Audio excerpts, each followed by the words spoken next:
आज की जो प्रेस कॉन्फ्रेंस का उद्देश्य है विकसित भारत, आत्मनिर्भर भारत, जिसकी हम बात करते हैं।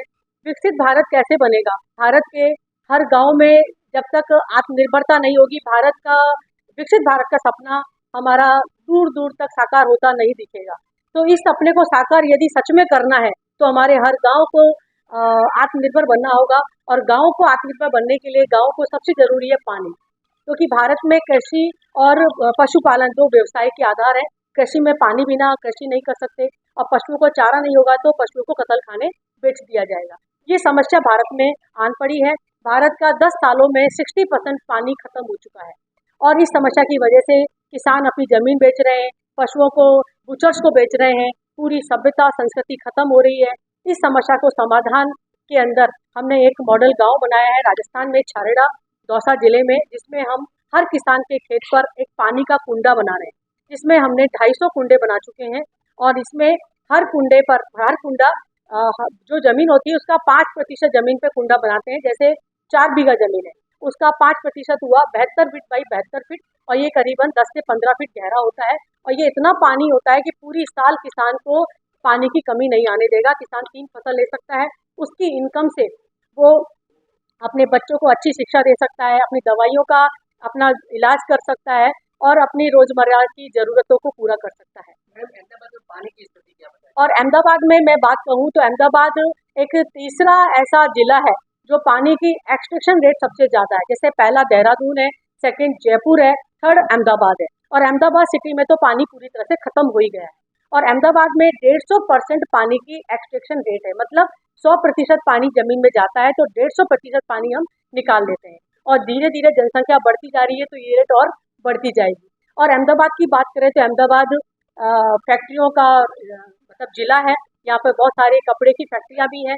और अहमदाबाद में हम बात करें तो बिना पानी के फैक्ट्रियाँ धीरे धीरे पिछले साल भी काफ़ी फैक्ट्रियाँ बंद रही, और करीबन 10% पानी की ज़रूरत फैक्ट्रियों में होती है, 3% पीने के लिए होती है, और 87% पानी की ज़रूरत कृषि में होती है। तो कृषि में 87% पानी कृषि निकालता है, मतलब किसान निकालता है, उसका खामियाजा आम जनता को और फैक्ट्रियों को भुगतना पड़ता है। तो इसका समस्या का सोल्यूशन हमें निकालना है कि 87% एक्सट्रैक्शन जो निकाल रहा है किसान, वो हमें रोकना है, तुरंत प्रभाव से रोकना है। अब कैसे रुकेगा? आप किसान पे आरोप लगा रही है। किसान तो वैसे भी कई सालों से सड़कों पर बैठे हैं, जिनकी आज किसान कल सरकार में भी, सदन में भी बात हुई थी। राष्ट्रपति ने कहा किसान नेता से भी बातचीत की, क्यों नहीं सरकार बात कर रही है? किसानों पे आरोप नहीं है, किसानों के लिए सहयोग है। आज किसानों के पास पानी नहीं होगा तो किसान खेती कैसे करेंगे? पानी नहीं होगा तो वो अपने पशुओं को चारा कैसे खिलाएंगे? तो किसानों के लिए सॉल्यूशन है। मैं सॉल्यूशन लेकर आई हूँ, किसानों की मदद करने आई हूँ। तो उसमें क्या है, हर खेत पर 700 mm बारिश होती है, और वो बारिश का पानी पूरा व्यर्थ चला जाता है। मेरा कहने का मतलब ये है कि जो भी पानी गिरे, हर खेत का पानी खेत में, हर गांव का पानी गांव में, तो वो पानी खेत में गिरेगा और वो कुंडे में भर जाएगा। उस कुंडे से सोलर पंप के द्वारा पानी वो अपने खेत पे यूज कर सकता है। आपकी ये मुहिम कहाँ तक सफल होती रही आप? तो हमने जो ये मुहिम ली है उसमें हमने मॉडल गांव बनाया, जिसमें 250 कुंडे हम बना चुके हैं।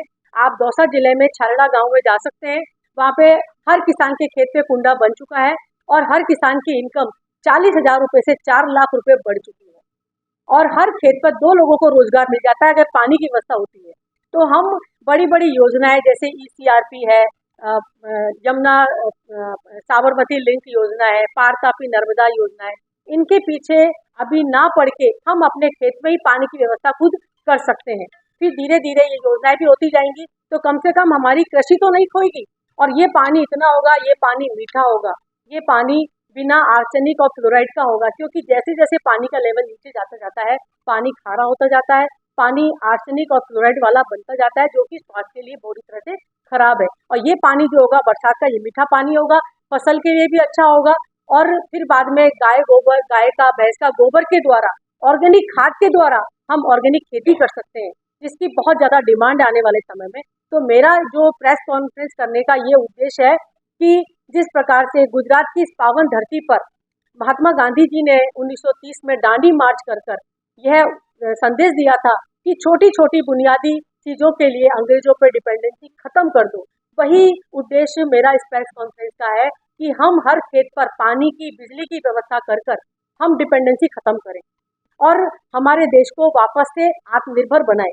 क्योंकि भारत सोने की चिड़िया था, लेकिन धीरे धीरे हमारी जो जीडीपी की दर है, वो हमारी जो अर्थव्यवस्था है, वो धीरे धीरे डाउन होती जा रही है। इसको हमें अगर वापस से मजबूत बनाना है, तो हमारे किसानों को मजबूत बनाना होगा, हमारे गाँव को मजबूत बनाना होगा, और गाँव को और किसानों को मजबूत बनाने से हमारा देश मजबूत होगा। और इसी उद्देश्य को ध्यान में रखते हुए मैंने ये कॉन्फ्रेंस अहमदाबाद में की है, क्योंकि अहमदाबाद में कपड़े की बहुत सारी फैक्ट्रियाँ हैं। मैं कुछ आंकड़े भी कहना चाहूँगी कि एक जीन्स को बनाने में 11,000 लीटर पानी यूज होता है, एक बेडशीट को बनाने में 10,000 लीटर पानी यूज होता है, एक टी शर्ट को बनाने में 3,000 लीटर पानी यूज होता है।